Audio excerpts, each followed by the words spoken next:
Nossa, cara, acho que se fizerem um drinking game dos meus vídeos, em algum momento vai ter que ter, tipo assim, citou Lin-Manuel Miranda, take a shot.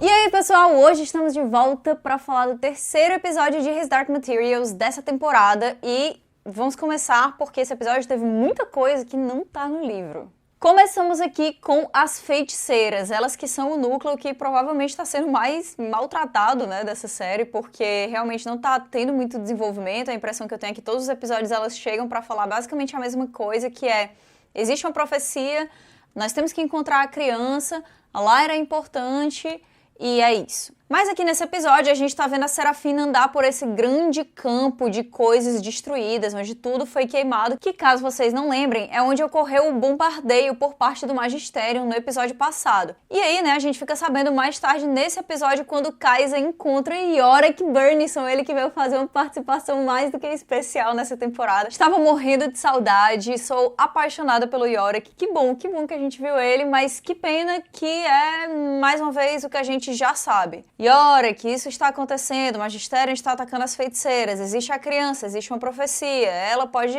definir o destino de todos nós. E aí o Iorek fala que tá complicado pra ele, porque aquilo que o Lord Asriel fez desequilibrou as coisas completamente, o povo dele tá tendo dificuldade pra se alimentar, então ele não pode pessoalmente ir atrás da Lyra agora, lembrando que agora ele é um rei, né, ele tem de fato que cuidar do povo dele. Mas ele fala pro Kaisa que ela atravessou a anomalia, que tá do outro lado, que seguiu o Lord Asriel. Sigo com a mesma impressão de que nada tá acontecendo com as feiticeiras, porém estou no aguardo. E agora falando dos nossos dois protagonistas, nós temos a Lyra acordando em Titagadze, né, e resolvendo fazer o quê? Coisa errada. Ela tinha dito pra Mary Malone que ia voltar pra aquela Oxford pra voltar a trabalhar com ela naquela comunicação com o computador, né, com a caverna. Mas o Will não sabe disso, o Will sabe que é perigoso, a Lyra vai escondida, não conta pra ele, e aí quando o Pam fica o tempo inteiro, coitado, tentando fazer a coisa certa, ela fica só tipo, não, deixa pra lá, eu prometi, nós vamos sim, é importante porque a gente tem que saber do Roger. Não vamos nem falar pro Will porque a polícia procura ele naquele mundo, então deixa ele aí que é mais seguro. Mais seguro, aham. Aí ela vai e deixa um bilhete no canto mais inconveniente, porque aquele café que eles estão, só o que tem ali é trambolho, né? Pra todo lado que você vira tem um monte de coisa. Aí ela vai e deixa um bilhetinho num canto assim, não deixa nem do lado da cama dele. Quer dizer,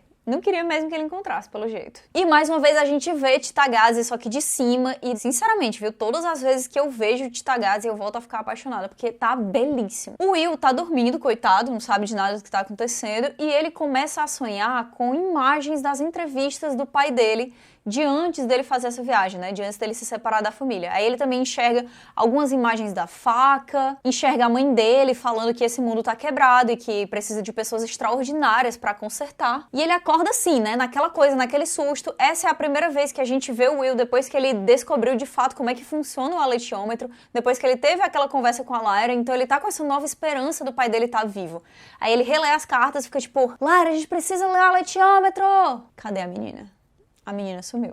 Enquanto isso, a Mary Malone tá na Oxford dela tentando fazer a máquina funcionar daquela maneira que a Lyra falou, né? Usando palavras de maneira que ela possa entender sozinha, sem precisar da criança ir lá conversar com as sombras daquele jeito. Aí ela tá com a caixa do I Ching, que a gente vai ver mais tarde nesse mesmo episódio, ela tentando ler, né? Tentando usar, que é outra coisa, outra maneira de se comunicar, digamos assim, com essas sombras, com essas partículas de pó. E mais do que qualquer outra coisa, ela tá tentando limpar a mente dela pra conseguir estabelecer essa conexão. E aqui a gente tem várias pequenas pistas ligadas às serpentes quando estamos falando de Mary Malone. Não vou dizer exatamente porquê, mas não é por acaso que a gente vê ali na tela aparecendo uma serpente. Não é por acaso que o nome da música dela na trilha sonora de His Dark Materials é Play the Serpent. A Mary sai de onde está o computador, volta pro escritório dela e lá ela encontra ninguém menos do que o brother do bigode, que tava lá metido nas coisas do Will, ou seja, o jagunço do Lorde Boreal. E aí ele pergunta pra ela sobre uma visita que ela teve no dia anterior. A gente não sabe como é que essa informação chegou até ele, a Mary também não sabe, ninguém sabe. Daí a Lyra vai chegando lá, entrando assim como se ela já estivesse em casa, falando alto e tal, e a Mary traz ela pro lado e diz assim, ó, silêncio, porque tem uma pessoa aqui que tá te procurando, não sei como ele descobriu, não sei o que tá acontecendo.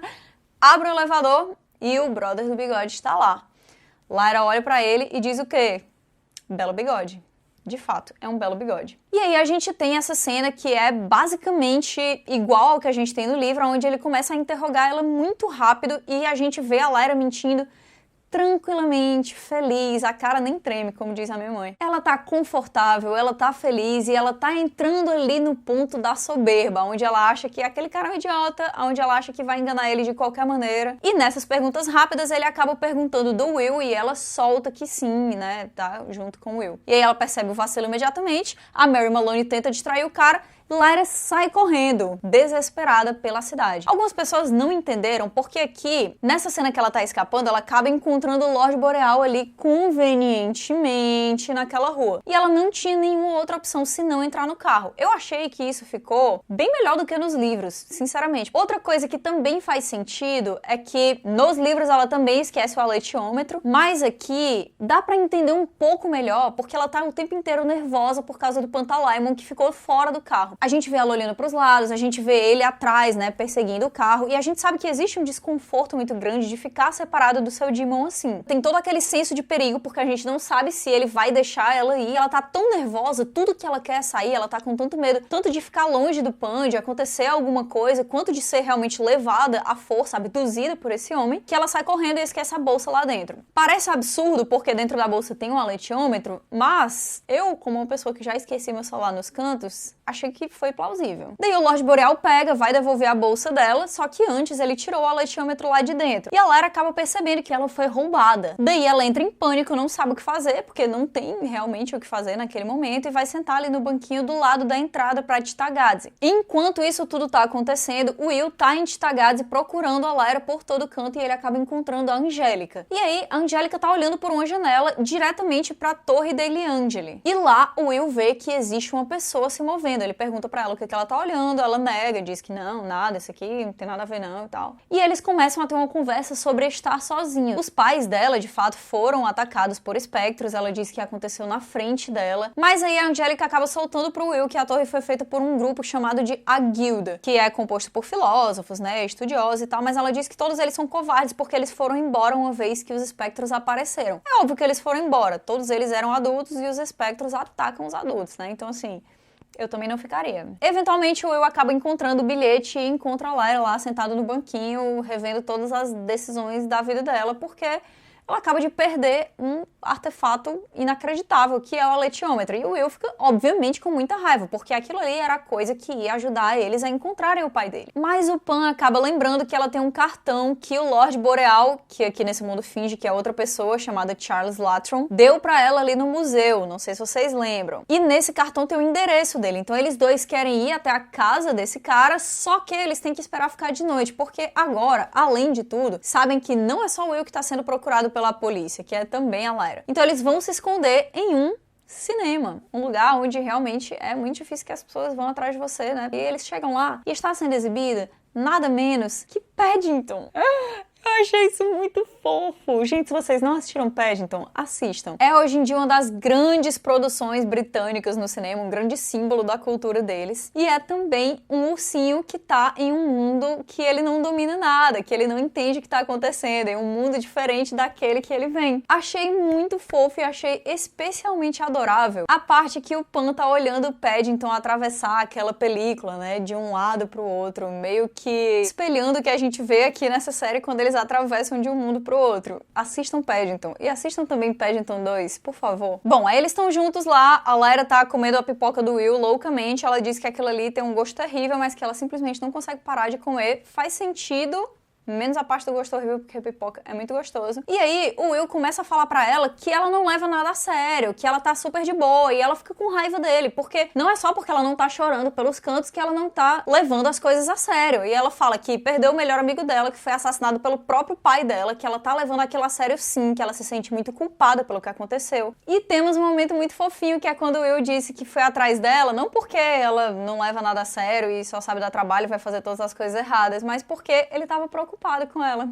E mais tarde a gente vê eles dois chegando à casa desse homem, desse tal de Charles Latron. Ele já tinha dito antes lá no museu que ele é um colecionador, né, que ele doou várias coisas pra lá, mas assim, ele claramente construiu uma fortuna naquele mundo do Will. Não sei se ele chegou ali com os resultados da Mega Sena, não sei o que rolou, mas o cara tem muito dinheiro. E eles estão naquela vibe de ainda fingir que eles não são o Will e a Lyra, né? Fica chamando, a Lizzie, não sei o quê. E o Lorde Boreal fica, tá certo. É isso aqui que você quer? Aí ela, sim.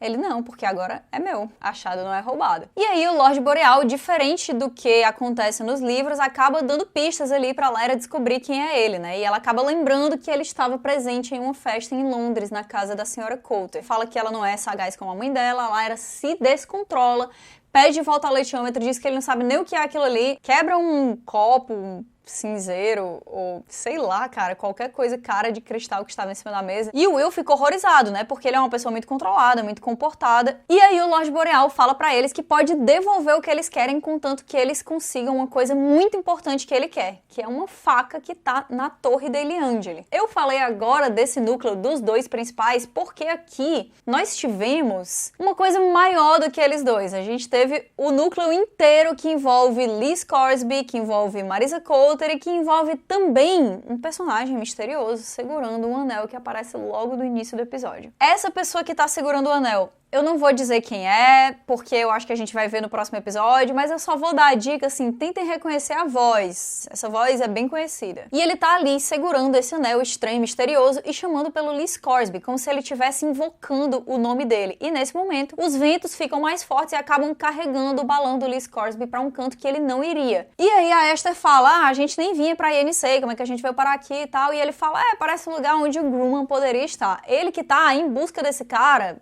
já faz tempo aí, né? Obcecado. E a Esther fala assim, você falou isso sobre as últimas 3 cidades que a gente já esteve. Eu entendi nessa hora que eles já estiveram em vários outros lugares, perguntando sobre o Stanislaus Grumman. Então, pra mim, o Magisterium já tá atento procurando ali o Lee Scoresby, mas pode ser que não. Daí, um pouco mais pra frente, a gente vê eles dois chegando na cidade e ele começa a conversar com um aleato lá, perguntando uma história, e o cara fala uma história nada a ver. Pior contador de histórias do mundo, ele tá quase dormindo, mas aí ele fica tipo assim, pronto, agora que eu escutei essa desgraça até o final, serve ali, né, uma birita pro coitado do cara, que não tem nada a ver com isso, e começa a perguntar do Stanislaus Grumman, e nesse momento várias pessoas ficam atentas. É bem curioso porque todo mundo tem uma história diferente sobre o Stanislaus Grumman. Todo mundo tem uma história de como ele virou um xamã em uma tribo, depois outro fala que ele já morreu. Então, assim, é um cara que fez grandes coisas, mas que tem um passado tão misterioso e um presente tão misterioso também, que não tá preso a nada, de modo a criar várias lendas sobre a existência dele. Nessa parte no livro, uma dessas lendas é que, de fato, ele virou um xamã em uma tribo ali perto do rio Yenisei e que ele teve a caveira dele perfurada naquela coisa que a gente já falou no vídeo passado, que é o processo de trepanação. O que eu acho que o livro fez melhor do que aqui a série, tá? No livro, o Lee, ele tenta disfarçar o motivo pelo qual ele tá procurando o Grumman, porque já que esse nome é tão conhecido e ele não quer que ninguém saiba o que é que tá acontecendo, saiba qual é a missão dele,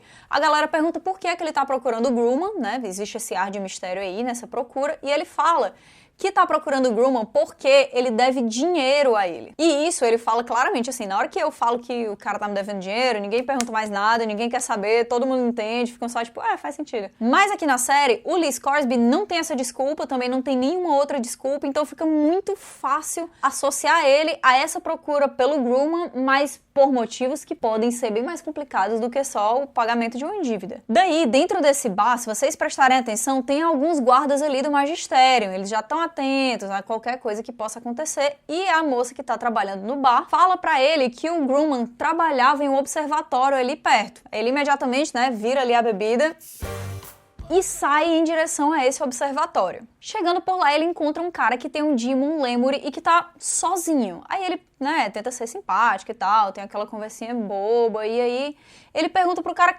cadê os outros pesquisadores que estavam ali? Cadê o resto da galera que trabalhava ali com ele? Aí o cara meio que se enrola, mas diz, não, sou só eu. Novamente, esse detalhe não é falado aqui na série, mas no livro, e eu acho que isso é bem interessante, quando ele chega lá nesse observatório, não tem só uma pessoa, tá? Tem algumas pessoas e uma delas é um cara que age de um jeito estranho, que tá o tempo inteiro olhando, e ele lembra depois de um tempo, depois que a Esther fala pra ele prestar atenção nele e no Demon dele, porque aquele cara ali tá muito estranho, ele lembra que em todos os centros de pesquisa é preciso ter uma pessoa do magistério que tá vigiando tudo que tá rolando ali. Por quê? Porque caso essa pesquisa aponte qualquer resultado que é tido como blasfêmia, que é tido como algo herético, ele vai censurar o resultado daquela pesquisa para que aquelas informações não acabem prejudicando o que o magistério tá tentando passar de informação para todo mundo, né?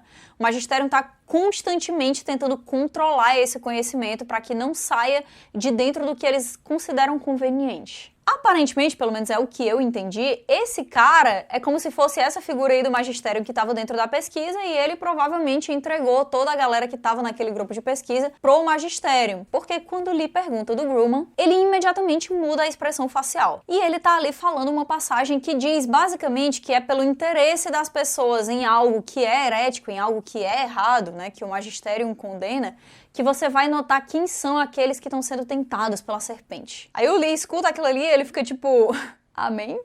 Ele fala que tem que ir embora, vê que o negócio ali não tá muito legal, sai, e na hora que ele sai, o cara atira nele. Ele entra em pânico, obviamente, vira pra trás e começa a atirar no cara várias vezes com o revólver dele, que é bem legal, que ele fica tipo, psh, psh, psh. Eu me empolgo com pequenas coisas, me deixa em paz. E ele acaba acertando esse cara. Ele entra, né, e o cara tá lá deitadaço no chão, segurando uma ferida, que mais uma vez aqui, porque não podemos ter violência, tem 0 gotas de sangue, né, nunca vi uma pessoa tomar um tiro, não sei se o cara tava de colete à prova de balas, mas se tava, como é que ele veio a falecer depois? Não sei. Mais tarde ele segura o pescoço do Lee com a mesma mão que ele tava segurando a ferida, e é impressionante, 0 gotas de sangue.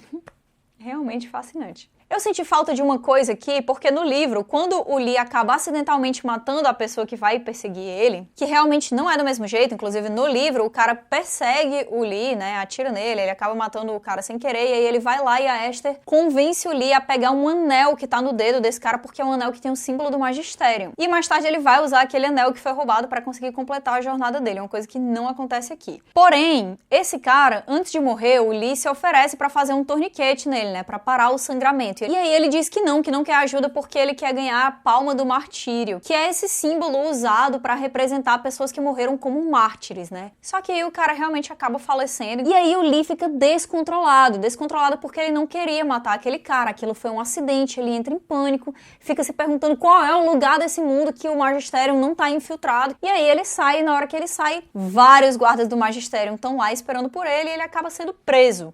Convenientemente, porque é assim que as coisas funcionam, nesta mesma cidade onde Lee Scoresby está presa, a senhora Coulter acaba tendo que interromper a viagem que ela tá fazendo e acaba descobrindo pela taberneira super fofoqueira lá que o Lee estava lá mais cedo e que foi preso. Decidiram que iam ter uma cena original para poder aproveitar esses 2 grandes atores, esses 2 grandes talentos, em um momento que eles contracenam, porque isso não acontece nos livros, mas vamos lá, né? Por que eles iam desperdiçar uma chance de ter Lin-Manuel Miranda, essa força da natureza, pessoa mais talentosa do planeta Terra, no mesmo lugar que Ruth Wilson interpretando a Sra. Coulter, ela que é a melhor personagem, cara, dessa série. Ela que tá dando aula de atuação, ela que deve ganhar todos os prêmios, ela que se chegar aqui em casa pedindo, eu dou um Oscar pra ela e eu nem tenho um Oscar. Pois bem, Marisa entra lá e fica naquela coisa dele fingir que não sabe quem é ela, dela fingir que não sabe quem é ele, aí ele pergunta quem é você e o que você quer, e ela fica, meu filho,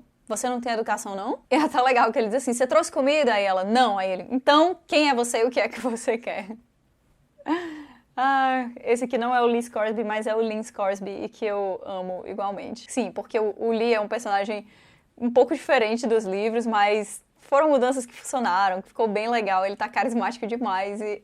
Lin-Manuel Miranda, né, gente? Não tem como não ser perfeito. Ela pergunta pra ele sobre a Lyra, ele fica fingindo que não sabe de nada daquilo, aí ele fala do Lorde Asriel, diz que é um grande fã, aí a senhora Coulter fica tipo, você sabe exatamente quem eu sou, né? E eu sei exatamente quem você é. Aí ele fala, a gente não foi propriamente apresentado ainda, né? Ele levanta todo lascado porque ele apanhou muito. Ela fala que a última vez que viu a Lyra, ela tava fugindo da estação dela, né? Em Bolvangar, no balão dele. Ele fala que não vai entregar de jeito nenhum onde tá a Lyra, porque a vida dele vale 1/10 da dela. É uma coisa que ele acaba repetindo depois e que é muito fofo. O Lee Scoresby, tanto no livro quanto aqui na série também, ele é essa pessoa muito distante, uma pessoa que não tem ninguém, uma pessoa que vai ali de um objetivo pro outro, de uma missão para outra, mas que não tem a grande coisa que leva ele adiante, que empolga ele sobre a vida.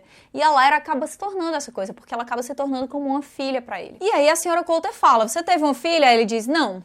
Aí ela diz assim, então você não entende, porque eu preciso encontrar a Lyra. Ela que tá sempre olhando pra própria filha como se fosse uma coisa que pertence a ela e não necessariamente como um ser humano. Aí na hora que ela fala isso, que precisa encontrar a Lyra, o Lee vira pra ela e diz assim, você ama aquela menina? Ela diz, é óbvio que eu amo, é minha filha. Aí ele fica assim, Pois é, mas amor não é o suficiente, né? Amor não quer dizer que você não vá ferir, amor não quer dizer que você vá mantê-la fora de perigo, amor realmente não é suficiente. E eles acabam entrando nessa discussão muito interessante sobre pais que abusam física e psicologicamente de crianças e sobre os resultados disso em pessoas depois de adultas. Porque quando alguém é vítima de abuso, ela carrega cicatrizes emocionais e às vezes cicatrizes físicas pro resto da vida dela, e aquilo acaba ditando muitas vezes a maneira como ela interage com a sociedade, como ela interage com o mundo e como ela interage com ela mesma. Aqui a gente acaba descobrindo que esses dois personagens são meio que dois lados da mesma moeda, que eles dois são sobreviventes dessa infância de abusos físicos, de abusos psicológicos por parte dos pais. O Lee fala que ele apanhava tanto do pai dele que teve uma vez que a perna dele inchou tanto que ele não conseguia levantar, e ele acabou se tornando, né, essa pessoa. O pai dele dizia pra ele não fugir, não correr, e ele acabou se tornando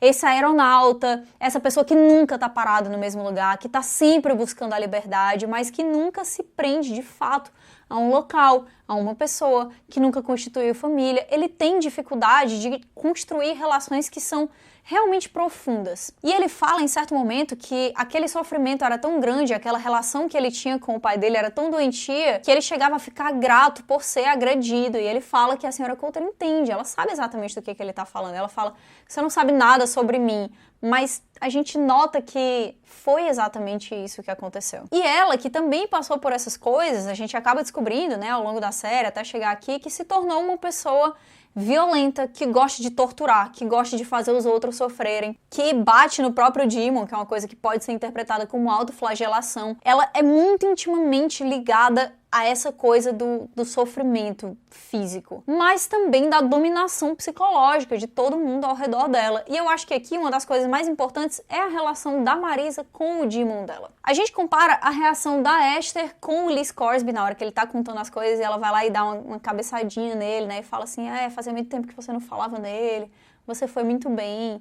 É um momento muito fofo, muito adorável, que a gente entende como é que age internamente, apesar de aqui ser externamente, uma pessoa que não esquece que aquilo aconteceu, que pensa sobre aquilo, que entende as consequências que aquilo trouxe para a própria vida. E do outro lado, a gente tem a Marisa, uma pessoa que não quer olhar para os sentimentos dela, olhar para o trauma dela, olhar para o que ela se tornou, o que ela é, que é representado aqui pelo Demon dela, pelo macaco dourado, que além de não conversar com ele, também nem deixa ele falar, não deixa ele fazer absolutamente nada, né? Ela controla ele o tempo inteiro como se ela estivesse tentando segurar aquela coisa que ela é, tentando talvez compensar com esse controle a falta de controle que ela teve sobre o que aconteceu com ela na infância. E aí, inclusive, essa cena é bem legal, porque quando ela sai de lá, o macaco finalmente consegue segurar a mão dela e eles não estão em público, né? Não é como se ela estivesse caminhando com ele e tivesse que mostrar que tá tudo bem. Não, eles estão sozinhos. É um momento raro em que ela tem essa conexão com ela mesma, com tudo que aconteceu.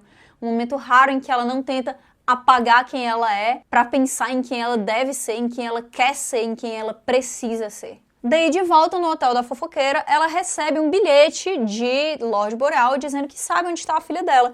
Imediatamente ela entra em pânico porque ela sabe o quê? Que o Lorde Boreal não é flor que se cheire. Ele é perigoso, ardiloso, ele é capaz de várias coisas terríveis, e aquilo acaba acordando nela uma sensação de: a Lyra tá em perigo. Não sou só eu que tô procurando por ela. Já que existe essa profecia das bruxas que todo mundo falou até agora, provavelmente todo tipo de gente vai atrás dela. Pode ser que várias dessas pessoas sejam perigosas, né? Apesar de ficar aí a dúvida de se o amor da senhora Coulter é bom ou é mau. Realmente é como o Lee falou, o amor não é suficiente. Principalmente quando o amor vem vestido de controle, né? Dessa sensação de posse. Mas nesse momento, porque ela tá com medo, ela volta e acaba soltando o Lee Scoresby, dando pra ele as chaves daquele lugar. E ela consegue transitar tranquilamente dentro daquela prisão e tudo mais, porque todas aquelas pessoas são guardas do magistério, e dentro dessa instituição ela é muito conhecida e ela é muito poderosa. Então ninguém vai dizer não pra ela e todo mundo vai confiar. Ninguém sabe que ela vai chegar lá e usar o Demon dela pra matar um outro cara e acabar entrando na sala e libertando um prisioneiro. Na hora que ela liberta ele, ela fala exatamente isso. Existe uma profecia, a Lyra tá em perigo, pessoas vão atrás dela, nem todos eles serão bons. Eu, pessoalmente, estou atrás dela, mas se você encontrar ela antes, por favor, proteja minha filha. E achei curioso isso, não esperava isso da Marisa, mas ao mesmo tempo faz sentido com o personagem que está sendo construído aqui na série. Foi muito interessante, essa troca dela com o Lin-Manuel foi muito bacana. Adorei esse material original, acho que foi um dos pontos altos do episódio. E eu gosto disso, de desenvolver melhor personagens que já eram desenvolvidos no livro. Gostei muito e é bacana que a gente teve mais tempo de tela com o próprio Lee Scoresby, que a gente viu muito pouco aqui e ali, mas que ainda vai fazer coisas muito grandes nessa temporada, que ainda vai estar muito presente. Bom, daí ele sai de lá, a Esther pergunta se eles vão atrás do balão dele, ele diz que não, porque aquilo é o que o Magisterium vai estar esperando que aconteça e que eles vão pegar um barco e procurar o Stanislaus Grumman. Não sei como ele vai recuperar o balão dele aqui, porque foi bem diferente do que aconteceu no livro, mas estamos no aguardo. Esse episódio teve um ritmo muito melhor do que o outro, na minha opinião. Ele não teve aqueles cortes bruscos o tempo inteiro, ele deixou as coisas respirarem, né? Os acontecimentos acabarem antes de mudar para outro núcleo, apesar de que a gente também teve várias coisas aqui. Esse é o ritmo que eu acho bacana para essa série. Como eu falei, curti o material original, não tenho nenhum problema com mudanças do livro, desde que elas funcionem bem, ao contrário do que tá acontecendo com as feiticeiras. Vocês estão curtindo, vocês estão prontos, mais do que qualquer outra coisa, para o próximo episódio, onde provavelmente veremos a faca sutil. A faca sutil, depois de todos esses anos. Cara, eu estou maluca. Mal posso esperar pelo episódio da próxima semana. Se você não quer perder nenhum dos reviews dessa série que eu tô fazendo episódio a episódio, não esquece de se inscrever no canal, tá? Se você tiver curtido o vídeo aí, dá o like, não custa nada. E não esquece de deixar o seu comentário sobre o que você tá achando desse episódio, da série, do ritmo, de tudo, porque a gente ama conversar sobre His Dark Materials por aqui. Eu vou ficando por aqui e a gente se encontra na próxima semana. Tchau, tchau!